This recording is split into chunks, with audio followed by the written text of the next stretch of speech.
Well, hello, hello, hello. Welcome to the call. This is Felicia Davis, and I am the host of the Black Women Elevate Virtual Power Talk series. I'm also the creator of the Black Women's Collective, which is a one-of-a-kind movement that is really being carefully curated for women who are ready to boldly step into their power to lead. And it's a community of conscious thought leaders and industry experts working collaboratively to help Black women crack the code of leadership success. And you may be asking why. Well, it's always been our time to step up and lead, but right now, studies consistently confirm that while Black women are smart, we're ambitious, we're high performers, 44% of us feel that our career is stalled.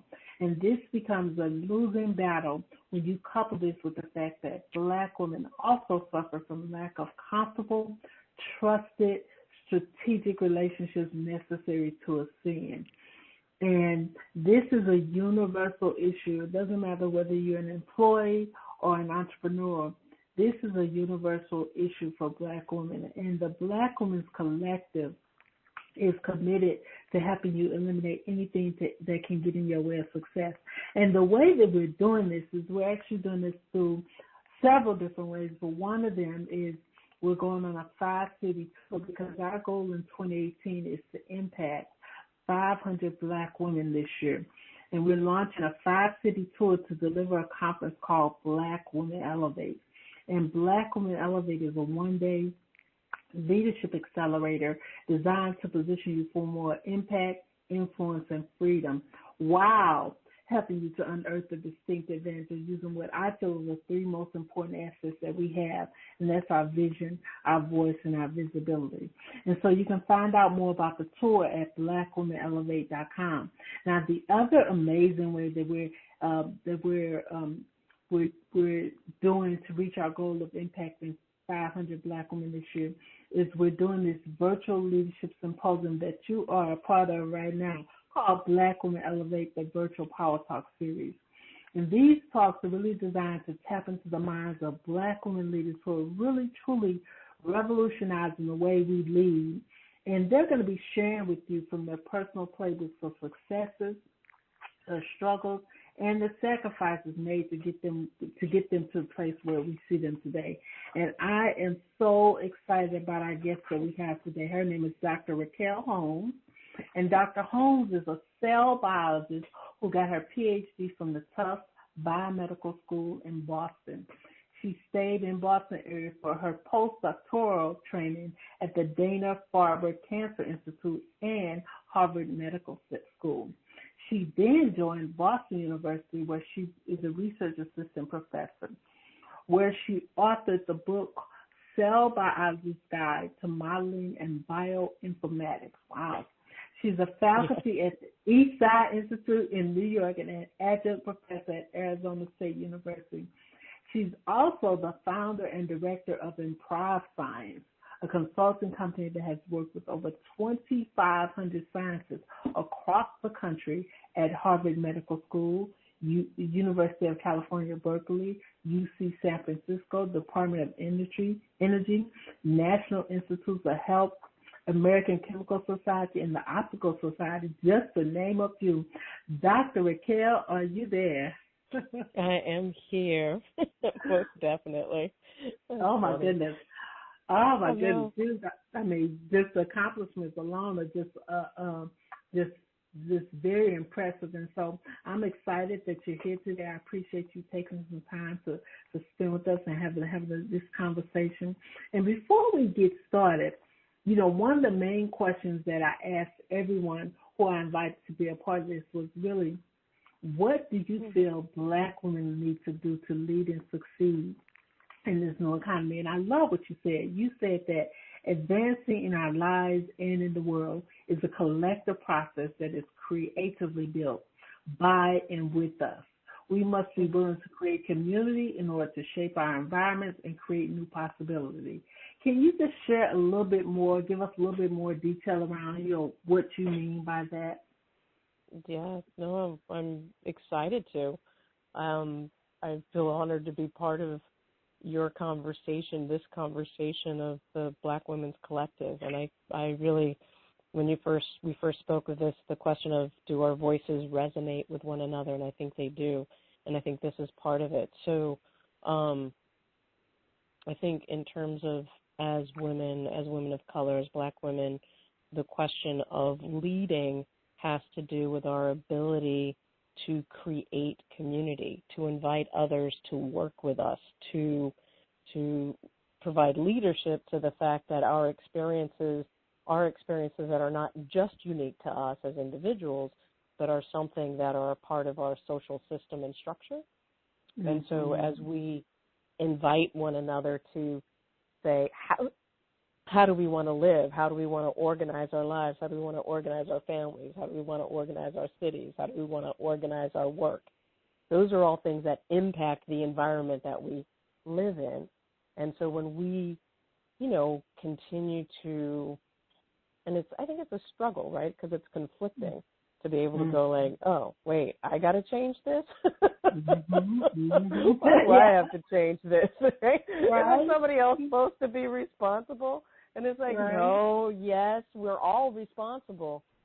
But so we're the ones, so as we continue to change how we relate to one another, when we say, okay, you're my new partner, or I see you on the stage with me, and so I'm going to talk to you like an ally, that creates a new possibility. It creates a new, and those new possibilities, we have to create them if we're going to be the ones in the lead. And the truth is, we are the ones in the lead. So we got to keep stepping out and saying, hey, this is the direction to go. Nice, yeah. And collaboration is just so important these days. And sometimes it can be tough for us as Black women to really get that and own it. And so I want to talk a little bit more about that down the line, but before we go there, tell us a little bit more about the work that you do and why you do it. Sure. So now my work, and it's so funny because I think my work is part of like my lifelong trajectory, at least since high school, which was, wanting to create a world, at least in America, where people from very different backgrounds could come together and have what they need, like financially, emotionally, like actually live in an inclusive society. That comes in part from where I've grown up as a biracial Black woman in a predominantly white county, Sonoma County. I wanted to bring people together, right? So now what I do is in science, in the world of science, I use people's ability to play, yes, actually laugh and giggle with one another, and perform, our ability to, choose different ways of being seen, of speaking. I use play and performance to help scientists talk to each other, and as well, because that's part of creating an environment, a work environment that is supportive, inclusive, enjoyable. So I'm constantly working to help scientists, but really anybody, develop the skills to create the environments that we want to live in. And that's what I'm doing now. So it's my company, Improv Science, is using improvisation to improve how we do science so that the people in it, which increasingly, and thank you, Hidden Figures, love the movie, but like Black women are there in sciences, we are there, but we can create it as a place where we're thriving. And so, I can only imagine when you talk about bringing play into the world of science and with scientists, what have you found has been like the biggest challenge to get them to turn that other part of their brain on, because you have the left and the right brain, right? And so as scientists, I'm sure you guys are always working in that logical part of your brain. And so what have you found has been like a challenge to help break through on that piece? Sure. Well, I think it's the part of, and it sounds silly to say, but we're all people. We're all human beings. And I think, and the challenge in the sciences is we and this is with any advanced training, right? You can get very narrow in your focus. Mm-hmm. And, as you're developing your expertise and your knowledge, you start to identify with the facts that you know or the techniques mm-hmm. that you know rather than the people around you. And yet we're in our disciplines and our fields because we actually like talking about what we do with other people, or we like advancing what we do. And to advance what we do takes talking to other people. And so, and we're all, I don't know anyone, there are very few people that I can imagine who don't kind of go like, oh, I want what I do to be valuable to other people, right? Mm-hmm. Like I want it to have meaning. And so we're all sensitive. We just protect ourselves in different ways. So by playing, by helping scientists play, we create an environment where they can be, human beings, emotional, mm-hmm. sensitive, mm-hmm. and share and getting to know each other as people. And then when they, present their research, it's like, hey, well, we already know that we can be people together. Let me tell you about the stuff I've been working on for 10 years that I really care about. Right.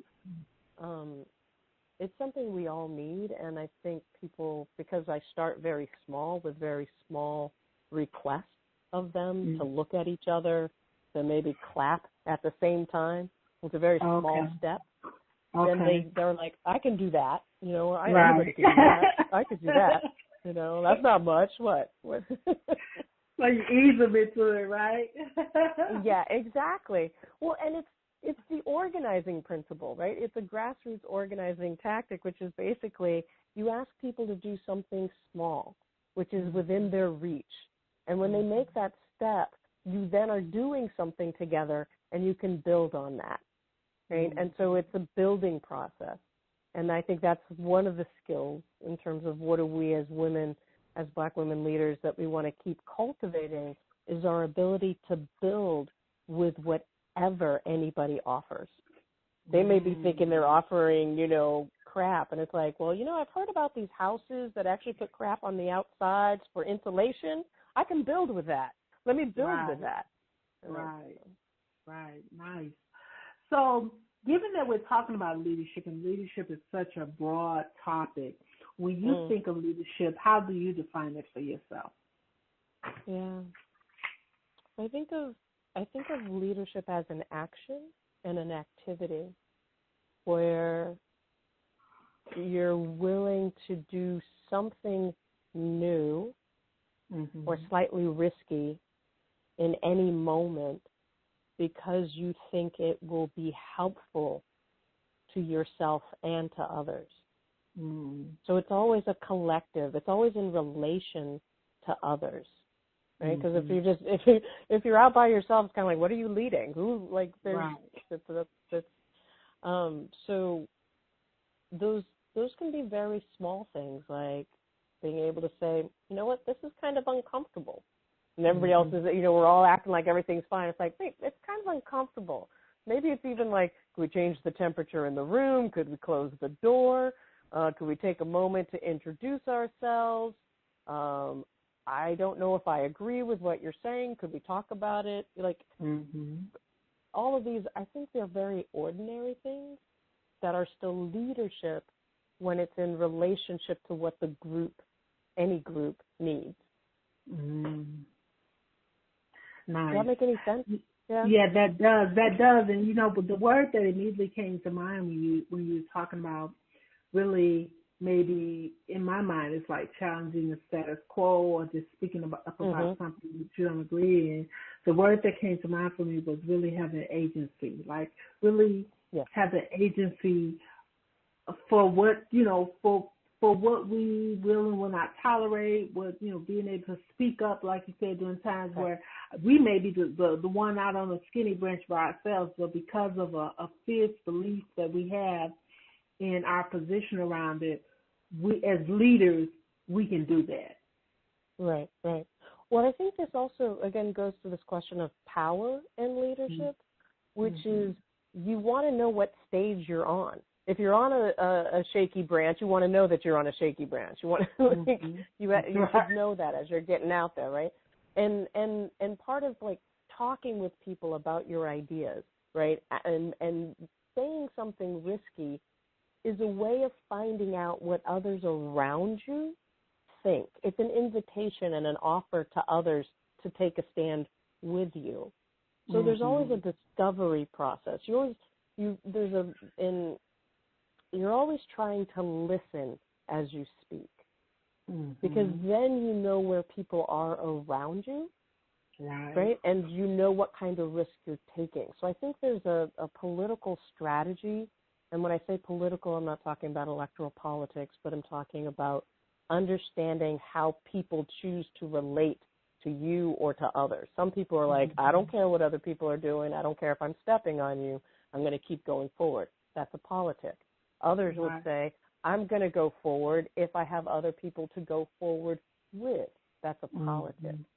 So we want to learn who we're talking to, what the room is like, what the politic of the environment is, so that when we're taking that risk, it's a tactical, strategic, relational risk.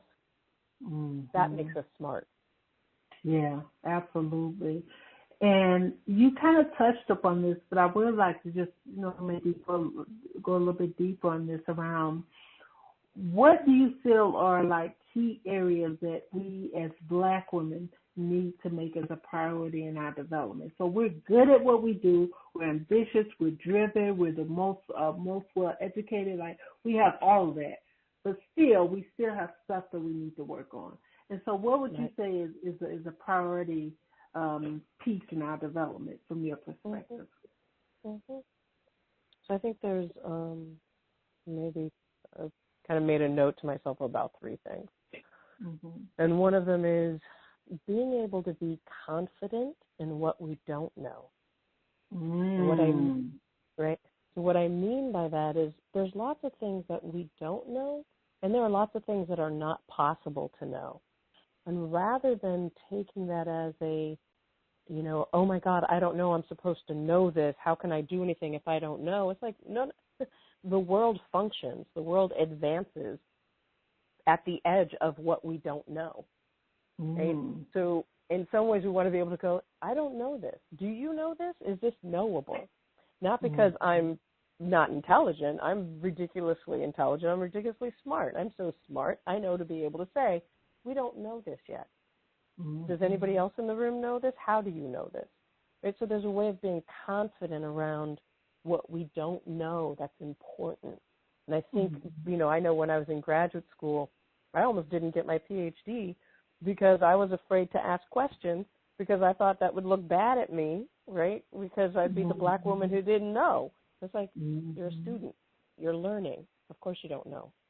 So I think that's something that we emotionally have to grow around, get support around, find people. You've spoken to this. Other people have spoken to this. Develop a group of people that you can explore what you don't know, what you should know, and what nobody knows. I love that. I love that. So say that again. Develop a group of people who can explore what? Say that again. I love it. What I think it was a new statement. I mean, it's something I say in different ways all the time, but this one was to explore what you don't know, what you should know, and what nobody knows. Oh, that's a good one. I hope you guys are writing this down. That's a good one. That's a good one. Well, good. And I think oftentimes what gets in the way, and this really leads me to my next question for you, is oftentimes we suffer with that funky thing called the imposter syndrome, where we're either in comparison, comparing ourselves in a very unhealthy way, because I think comparison is healthy until it becomes unhealthy. And so have you ever dealt with the imposter syndrome? And if so, what do you do? What specific things do you do to kind of move past it, to move through it? Well, so interesting. So I think of imposter syndrome as stage fright. And because it can be that nervousness, that questioning that comes up when you're about to do something new and risky. And I think it's a label that can be helpful when you go, oh, this is just imposter syndrome. Everybody gets this. Like there's nobody who doesn't suffer from it in some way. Right.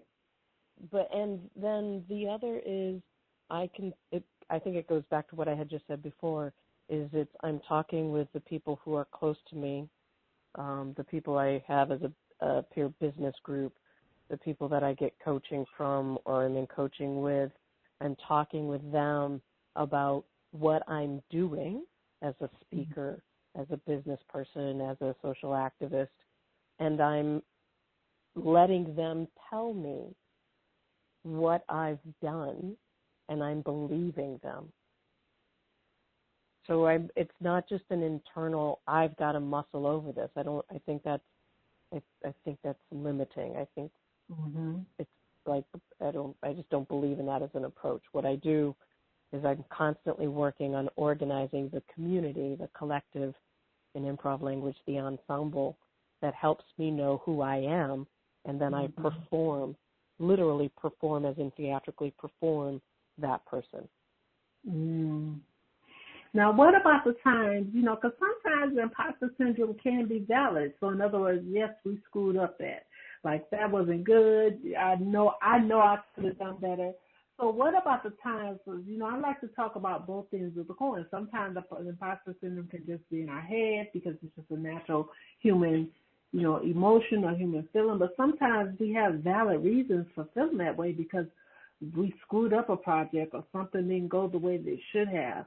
And so what about those times when it's like, yeah, you have a reason to be more careful this time because, Well, right. Well, I think it leaves out, so because, everything's a growing process. We're changing, right? In biology, there's this thing, if you're not producing proteins, your cell's dead, right? It just dies. So if you're not constantly creating something or evolving, you're not living. So the mistakes and the failures are part of the growing, right? So I don't know that it really then makes you an imposter. It says that you're in a development, right? And hopefully we're developing, and it's possible to develop throughout our lives. So I think, it exposes maybe things that we need to learn. And I think the other question, so, and I'm happy, I did an event last year, and it was beyond me. It was like my company's been growing. We're growing exponentially, successful, doing a whole new, like now I'm doing an entertainment show at a conference. It's a show that I've done before, and I'm also leading a couple of panels, and it was a step beyond what I was ready for, but there was no way of knowing it until I did it. Right. That doesn't make me an imposter. That made me, that was an ordinary mistake, failure, where I learned what I needed to do. Like, I need much more attention. I needed another staff person. I needed to space that out. I had too many, but I didn't know until I did it. Yeah. So I think the imposter syndrome creates this idea that there is a right way for Raquel in improv science, or Raquel, the life performance coach, that there's an exact way it exists before it's been done, and I need to match that. It's like, no, I need to create it. We need to create what our future is. We're not matching it. We're creating it. I love that, and I love the fact that you bring that to our level of awareness, because sometimes we can. I love the distinction, like, no, this is just a growth opportunity for me. This is nothing more than something for me to learn from. And we need that sometimes, because sometimes, obviously we can be our own worst critic. And so it's important to be able to recognize that, know when you're triggered by it, and then be able to really just flip the script on it and say, no, this is just a learning opportunity for me. It's a growth thing. Wonderful. So I always talk about this thing around, really, because there's so much noise around us. There's so much things that are going on around us. We must be willing to really stand out in a way that really disrupts mediocrity. And so what are you doing to really kind of disrupt the status quo in your industry? Well, so it's interesting because my industry is one that I've helped create. So And it depends on how you look at it. So one industry would be science itself. The other would be identified as science communication. And I think the ways that I'm disrupting the status quo of what we do is I'm constantly engaging scientific innovators or people who work in this arena to be working on what we don't know, on bringing in the subjective, right? Bringing in that we are emotional human beings doing science, and the question of how do we incorporate, and this kind of hits that question of personal, professional, how do we incorporate what's personal for us in how we talk about what we're doing so that we're able to recognize both the, here's the data, and this is how we think it can be used, and this is what I find valuable. Value is a subjective thing. So we have to be able to integrate and make use of all of those things. So my disruption is always saying to people, it is emotional, it is subjective, and it is to be created. What we do with anything, including our science. That's good, because I think sometimes disruption, it can be something that scares people away, like, well, how do I disrupt?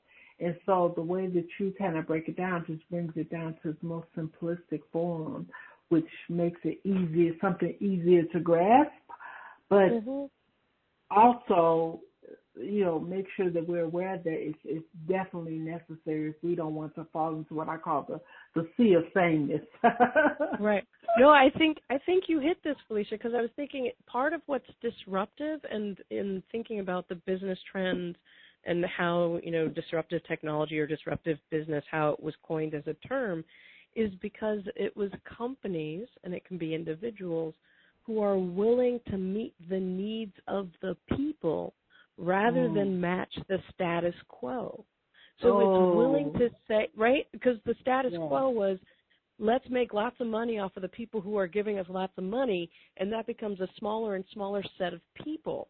And so the disruptors are the ones who say, yeah, but you know what? We could meet the needs of a whole bunch more people if we do it this other way. So our own needs reflect that at some level. It's like, wait a minute, you know what? I'm really cold. I need to turn up the thermostat. That's not. I'm sure there's somebody else who also needs the thermostat turned up. Let me find out who else that is. Now there's more than one. Now let's meet that need. Now you're disrupting. It's a very ordinary building from what your experience is, talking with other people, and meeting that mass need because it's no longer being met by the status quo. Wonderful. So now, as we kind of wrap up, I have two more questions for you. So the first one is, who has been the biggest influence in how you show up as a leader today? That would be Dr. Lenora Fulani. Okay. And Dr. Fulani ran for president, African-American woman, ran for president in 1988 and 1992. She was the first woman, first African-American to be on the ballot in all 50 states. Yes. Wow. What's her name again, Doctor? Lenora Fulani, Fulani.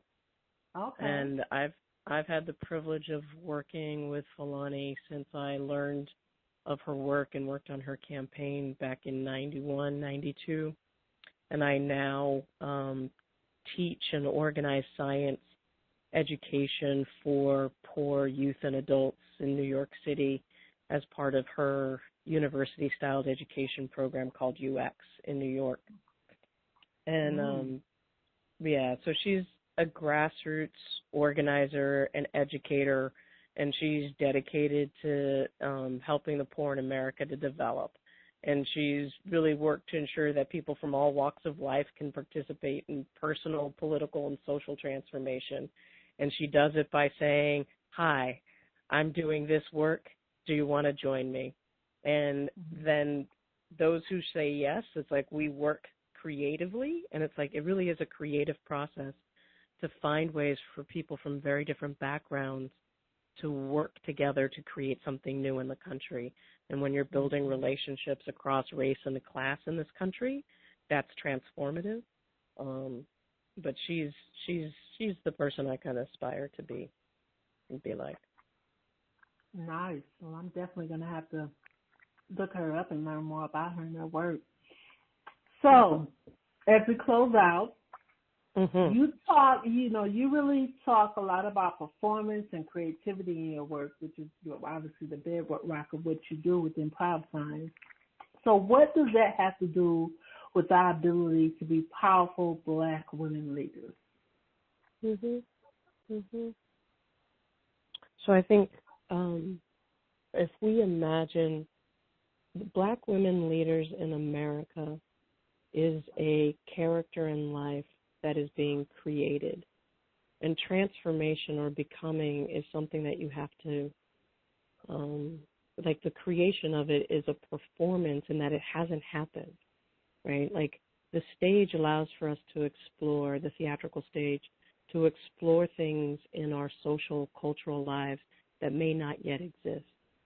So as leaders, we have to use the people, the situation, whether it's the office room, whether it's, on a street corner, we have to use those locations to create a new social life, a new social character. So it's a performance because it's not something we've done or other people have done. And it's creative because there's not a script. Okay. I'm amazed all the time that when I stand up as a Black woman lesbian in front of a bunch of predominantly white scientists and I say, will you stand and play? They stand and do it, right? That's a live performance that's never happened before. So it's creative. So I think we're, in terms of as leaders, as Black women leaders in the world, we have to create new performances, and it's a creative process. So it's a discovery process. Nice. I love that, and I love the fact that you brought up the piece around the script, because I think there are obviously times when you need the script, but there are times you definitely, when you're showing up as the authentic leader as you are, that's not scripted. And so, the fact that you brought that up, and the fact that, we're bringing more creative play into, but it's creative play using your own authentic voice. It's not being something we scripted for you. Right, exactly. Yeah. Exactly. I love it. Well, listen, I am, again, just thrilled that we had a chance to have this conversation, and I know that people are going to want to stay in contact with you and learn more about your work. So tell us, how people can reach you and anything that you have going on that may be of interest to our audience. That's great. Thank you. Well, definitely the best way to follow me is to get to my newsletter. There's a sign up at improvscience.org for the newsletter that comes out, and I'm pretty religious in making sure people know what's coming up that way. And February 24th, I'm actually having a free online introduction to the coaching practice that I have, where I do a 5-week coaching group called Developing as Creative Leaders. So there's an introduction to that on February 24th, and I do that online free introduction about every 3 months. So that's through the Life Performance Coaching Center. And if people email me at any of my emails, Raquel@improvscience.org is absolutely fine. I'll always follow up relative to that event and anything else.